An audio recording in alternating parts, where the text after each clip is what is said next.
ล่างไปทั่วแล้วเนาะบัดนี้พี่น้องเลยหัวซองโตแล้วเนาะพ่อตาโอ้หัวซองโตเลยพี่น้องเนาะค่าตั้งแต่ตี 1ตี 2เนาะเข้างานแต่งนำกันเนาะมื้อนี้เนาะโอ้ยพี่น้องงานแล้วงานอีกเนาะงานเรื่อยๆไปเนาะเจ้าของจนบ่มีเงินสิใส่ซองแล้วตอนนี้พี่น้องเลยโอ้ยเมื่อยเนาะงานเกือบคู่มือเลยพี่น้องเนาะเบิ่ง7 8 9 10 11 12เนาะยังมีดองอีกเนาะเจ้าสาวเดี๋ยวถามก่อนเขาดองเท่าไรก็ลืมเลย27นี่2 ล้านอ๋อ27ล้านติดหนี้2ล้านแม่นอ๋อ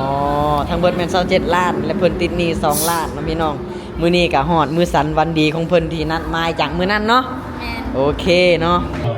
ตอนนี้เวลา 11 โมงเลยพี่น้องเนาะเจ้าบ่าวเจ้าสาวก็จะได้ผูกคอต่อแขนกันเนาะตามศาสนาและก็วิธีของบ้านเฮาเนาะพี่น้องนี่พี่น้องเนาะลมงัวตั้งแต่ตี 1เลยพี่น้องมาเบิ่งเอาตี 1ตี 2เลยพี่น้องเนาะนี่ลมวัว2โตเลยพี่น้องนี่เนาะอันนี้ตัวหนึ่งเนาะเผาเรียบร้อยแล้วตัวหนึ่งเนาะ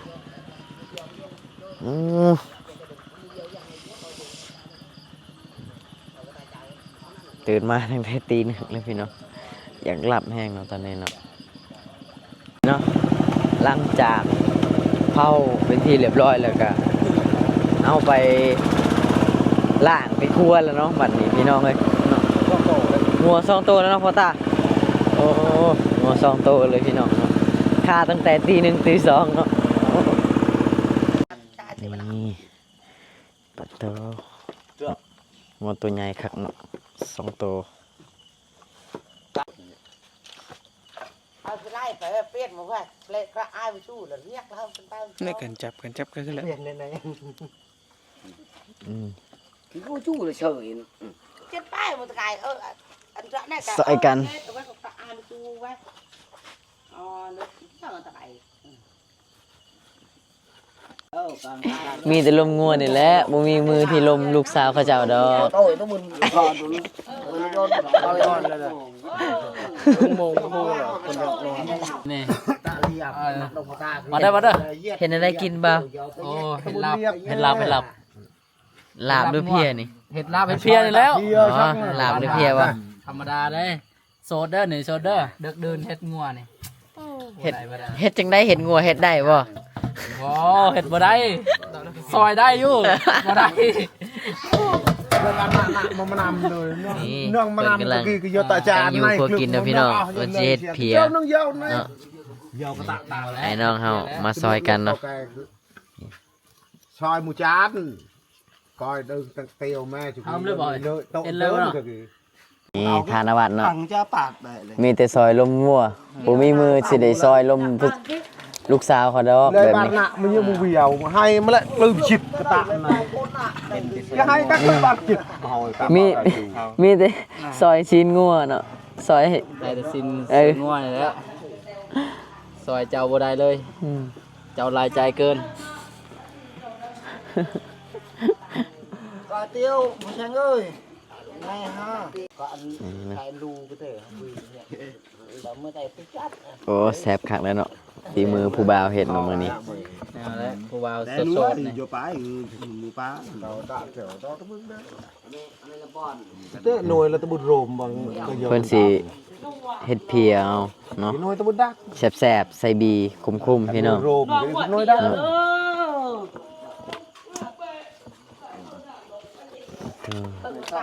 ฐานวัดเนาะ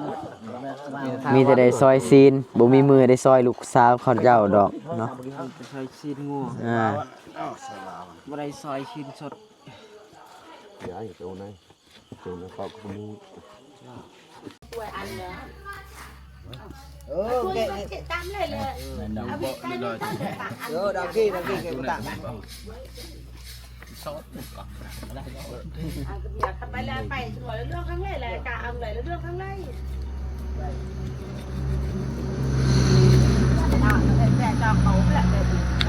ขอคมในคนรอคมยังก็ได้เอาคมหักบ่คมหักก็ได้เนาะได้ ถึงเจ้าบ่ฮักข่อย อ่ะ ข่อยก็สิเฮ็ดข้างงัวให้เจ้า แม่ก็จะเป็นลบเนี่ยหมดครึ่งแล้ว คือก็แม่นบอกก่อนเปล่า มาพี่น้องกำลังสุกลาบเนาะ อ่า อันนี้โอ้ยแม่นลาบเนาะเพียเนาะอันนี้คือเพียเนาะปลาสดๆแต่เนาะ สดๆร้อนๆเลย อ่า 3 โมง พระโตนี่แต่งอยู่ก็กินเป็นที่เรียบร้อยแล้วเนาะทางนี้กันเนาะนี่อันนี้ก็กำลังปั้นซีนเนาะปั้นซีนเนาะ เราใบ ปั้นให้แต่ละหลังคาเพื่อนเนาะพี่น้องตอนนี้บรรยากาศ4 โมงเสาร์แล้วเนาะไก่สีแจงแล้ว มาเบิ่งเพิ่นปั้นซีนงัวให้แต่ละหลังคาเฮือนเนาะนี่ เห็นบ่อันนี้คือปันแต่ละหลังคาเฮือนได้พี่น้องเบิ่ง ตามตัว นะ กระทงตัวทุน ทางพี่กำลังแบ่งเพียเนาะเฮ็ดเรียบร้อยแล้วก็พากันกินข้าวแล้วก็เมื่อปะให้เจ้าของเฮือนเฮ็ดผู้เดียวเนาะ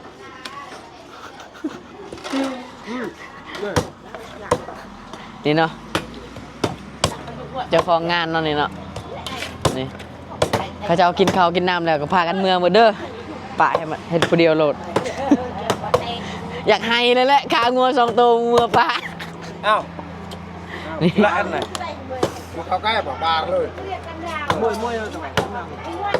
นี่ผู้บ่าวเนาะผู้บ่าวรอเนาะ เจ้าป่ะได้เพื่อน ไปเห็นกระทักเด้อพี่น้องเด้อ โอเคโสดเด้อ ทักลาวขอเงินเราเด้อเรามีเงินหลายเด้อ ขอเงินมีอยู่นี่ 20,000 กีบเอาบ่ ครบอีกแล้วครับครบ ถึงที่ไอถึงที่น้องว่าอายน้องก็ยอมให้กินแหวกก็ได้กินงัวนี่ก็ได้ก็รอยอันนี้ แอคชั่น มาจังได้ แอคชั่นเรียบร้อย เรียบร้อยบ่มีดอกคำคมมีแต่งัวตีนให้กินมีแต่ตีนงัวนี่แหละให้กิน จักนะต่อเอา โอ้ตัวไอ้ไม่อยากจะแม่เลยไปลาวนี่ให้เจ้ากิน เดี๋ยวมาเบิ่งทางพี่เนาะมีแต่ผู้หญิงเนาะซอยกันเฮ็ดแตงยูก็กินเนาะโอ้โหนี่คือพระเจ้าซอยกันเลยพี่น้องเห็นบ่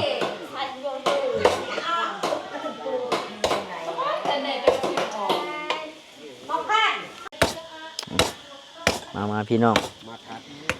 เดี๋ยวซิมเบิ่งก่อนเนาะโอ้ยกินข้าวตั้งแต่เช้าเนาะมันนี้ตั้งแต่ตี 4นี่มาโตพี่น้อง ไอ้ละ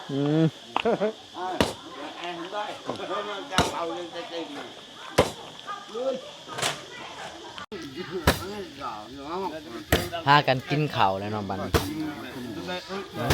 ก็เล่นงัวเหรองัวก็ทำส่งที่นี่ลิฟก็ทำกันไอ้ดอกบัว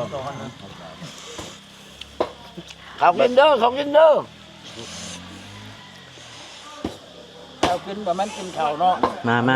เบิ่งโอ้ย เขากิน แซ่บๆเนาะตั้งแต่เช้าเลยเนาะ เขากินนั่นเขากิน แม่นกินข้าวเขากิน นี่แซ่บ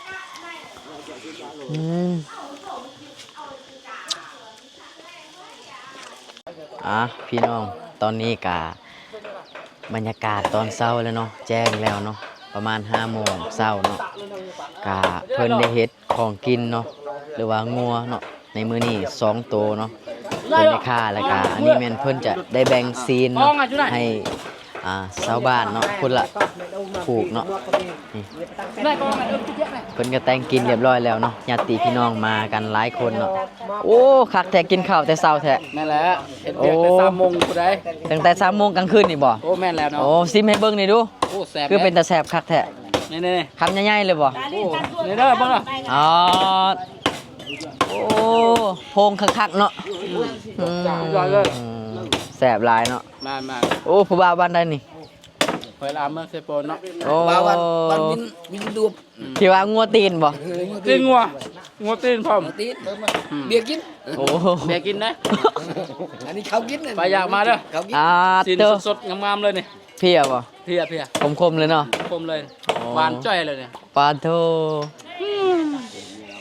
ผักแท้เนาะโอ้สุดยอดสุดยอดนี่มาเบิ่งเนาะทางพี่เพิ่นกำลังผักกระดูกผักหยังนี่แหละเนาะพี่น้อง อยากตาจาได้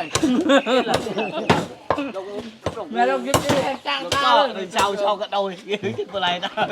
อันนี้คือสิแบ่งกันเนาะในหมู่บ้านมี30หลังคาเรือนเพิ่นก็เฮ็ด30ผูกเนาะคือแต่ละครอบครัว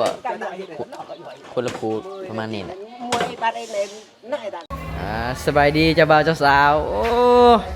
แต่งตัวงามรอเลยมื้อนี้สิไปออกลำวงแล้วบ่นี่กำลังไปเนาะโอ้นี่เนาะให้เบิ่งเนาะเบิ่งพี่น้องเนาะเจ้าสาวกะผู้งามดีๆเนาะเจ้าบ่าวกะรอเท่เนาะพี่น้องเข้ากันดีเนาะโอ้คู่นี้ขอให้ฮักกันไปดนๆเด้ออยู่ดีมีแฮงเนาะขอให้มีลูกเต็มบ้านขอมีหลานเต็มเมืองเนาะร่ำรวย เพิ่นกำลังจัดอันพายผู้แคนเนาะนี่เนาะเจ้าบ่าวเจ้าสาวกำลังแต่งหน้าแต่งตาเนาะพี่น้องกำลังเสียออกลำวงเนาะจังน้อยนี่เนาะเดี๋ยวเฮาก็ไปลุ้นนำกันไปรับส้มนำกันเนาะ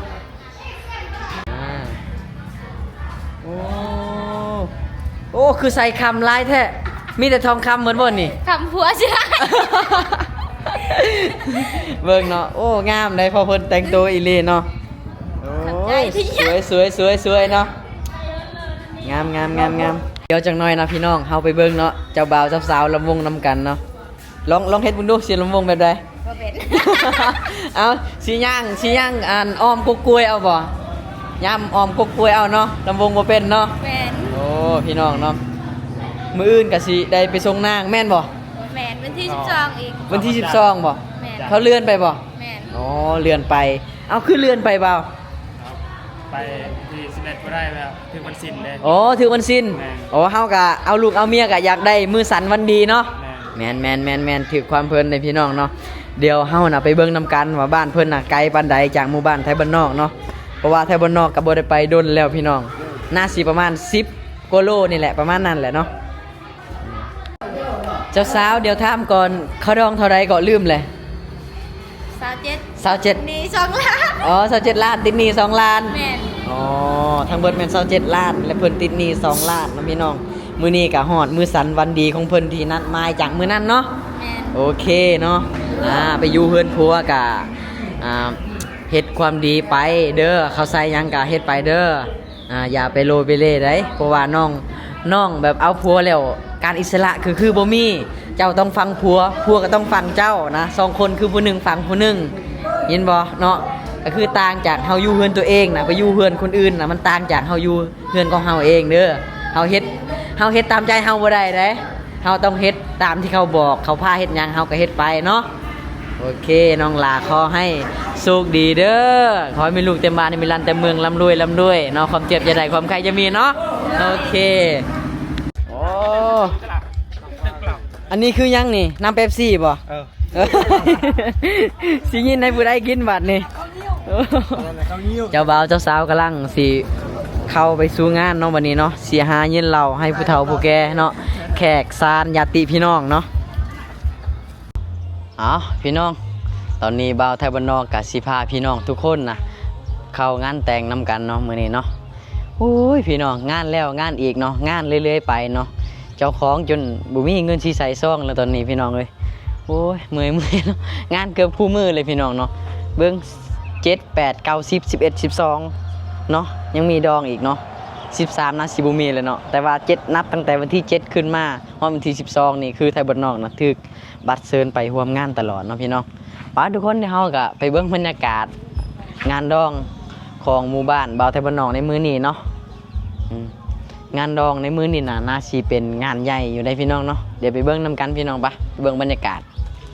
นี่เนาะเจ้าบ่าวเจ้าสาวกำลังท่าแขกมาเนาะพี่น้อง พี่น้องตอนนี้นะเจ้าบ่าวเจ้าสาวกำลังออกมาสิมาผูกแขนนี่พี่น้องเนาะบรรยากาศแขกมาในงานกะไล่คือกันได้พี่น้องเนาะตอนนี้เวลา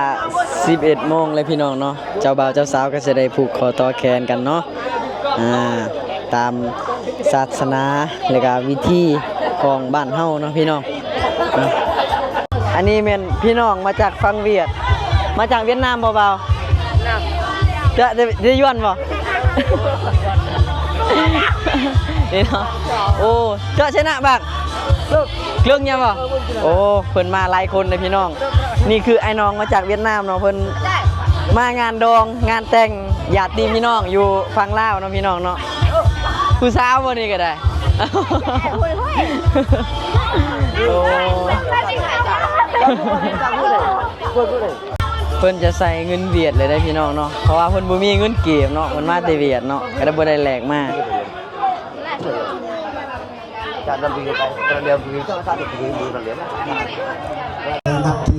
มาพี่น้องตอนนี้เพิ่นก็กำลังเข้าสู่พิธีเนาะหรือว่าเข้าสู่ผ้าควันผูกแขนผูกคอต่อแขนเนาะนี่ตามที่ของพระปีนี้ทางนี้ก็พ่อแม่เจ้าสาวเนาะงานนี้เพื่อเป็นชีวิตมงคลแก่เจ้าบ่าวเจ้าสาวเฮาลูกหลานเฮาที่ทางครอบครัวไม่อนุกาบดปฏิพี่น้องเฮานอกลูกป่าเอาทางไปนี่และไปช้าตามมิตรของพระปีนี้ของพามเนาะอนิกาว่าจุกันพามด้วยพี่น้องเด้อเฮาพร้อมเพรียงเฮียงนาพร้อมปักปักกันทางครูมูเนาะและกาแขกที่มีเกียรตินำรวมวันนี้จะได้ชละเวลาอันมีค่าเพื่อผู้สมรสใหม่นี้ขอให้มีแต่ความชื่นความเจริญเนาะชุบทั้งกายสบายทั้งใจโดยเถิดทางท่านและก็ที่เตรียมเข้าพิธีศาสนาด้วยพี่น้องเด้อว่ากันญาติพี่น้องทั้งเจ้าบ่าวเจ้าชาวเข้ามาร่วมพระควันประธานาชาวเฮาก ำลังผูกคอต่อแขนเนาะตอนนี้เนาะพลังอินนาภาคทางพี่น้องเฮามันบ่เกี่ยวเด้อ อาการร้อนพี่น้องเอ้ย ถูกบ่ได้นำกับบ่เกี่ยวอันนี้มันพี่น้องไทยบ้านนอกก็ได้ผูกแขนเจ้าบ่าวเจ้าสาวเป็นที่เรียบร้อยแล้วเนาะแล้วก็ไทยบ้านนอกกลับไปพักผ่อนเนาะพี่น้องเนาะเพราะว่าตื่นไปลมงัวซอยข้าเจ้าเมื่อคืนเนาะมาตั้งแต่ตี 1พี่น้องเนาะจนฮอด5 โมงเช้าเนาะจนแจ้งเลยล่ะพี่น้องก็เลยอยากรับเนาะไปเล่นน้ำเพิ่นคราวเดียวเนาะไปผูกคอต่อแขนเจ้าบ่าวเจ้าสาวแล้วก็มาเนาะพี่น้องบ่ค่อยได้กินเหล้ากินเบียร์นำเขาเจ้าดอกพี่น้องบ่ไหวอีหลีเนาะก็คือร่างกายมันบ่ฮับบ่ได้แล้วมันเมื่อยอยากรับแห้งเลยพี่น้องเลยเนาะก็เขาก็ยังหลินยังม่วนนี่ล่ะเนาะมืดเลยแหละมื้อนี้เนาะเพิ่นก็เต้นลำวงแหละพี่น้องกะญาติพี่น้องเนาะทางเจ้าบ่าวเจ้าสาวมากะหลายพี่น้องเนาะเพิ่นก็ได้ลำวงมืดเนาะงัวมี2 ตัวเนาะแล้วก็เบียร์กับบักหลายๆล่างเนาะเป็นงานดองที่ใหญ่ก็ว่าได้เนาะอยู่ในเขตชนบทพี่น้องเนาะในเฮือนของเจ้าสาวก็พอมีหน้ามีตาแล้วก็เฮือนเจ้าบ่าวก็พอมีหน้ามีตาเนาะมักกันก็เลยสร้างเป็นงานที่ใหญ่จักหน่อยเนาะแต่บางคนน่ะบ่มีฮอดตู้มีฮอดเต้นก็มีเนาะงานดองเนาะแต่ละเฮือนแต่ละซ่านแม่นบ่คือกันพี่น้องเนาะพี่น้องสำหรับคลิปนี้ในมื้อนี้เนาะกะบ่าวไทยบ้านนอกกะขออนุญาตปิดคลิปเนาะหรือว่าลาท่านผู้ชมไปก่อนพี่น้องเดี๋ยวมื้ออื่นเช้าน่ะสิพาพี่น้องไปส่งเจ้าสาวอยู่เฮือนเจ้าบ่าวนำกันเนาะอยู่บ้านแกงหัวปลาเมืองเซบนแขวงสวรรณเขตพี่น้องเนาะแต่บ่าวไทยบ้านนอกน่ะสิขี่รถจักรไปเนาะก็คือเก่าละพี่น้องเนาะสิมีรถใหญ่ไปรับเด็กน้อยผู้เฒ่าผู้แก่เนาะรับเอารถใหญ่ไปแก่ไปส่งนางเนาะประมาณคันหรือ2 คันรถประมาณนี้เลยพี่น้องเดี๋ยวมื้ออื่นบ่าวไทยบ้านนอกน่ะสิอัปเดตให้พี่น้องทุกคนรับชมนํกันอีกเนาะเดี๋ยวมื้ออื่นเฮาก็เดินทางไปบ้านแกงหัวปลานำกันสำหรับคลิปมื้อนี้บ่าวไทยบ้านนอกก็ขอลาไปก่อนพี่น้องขอบใจหลายๆเด้อทุกคนที่รับชม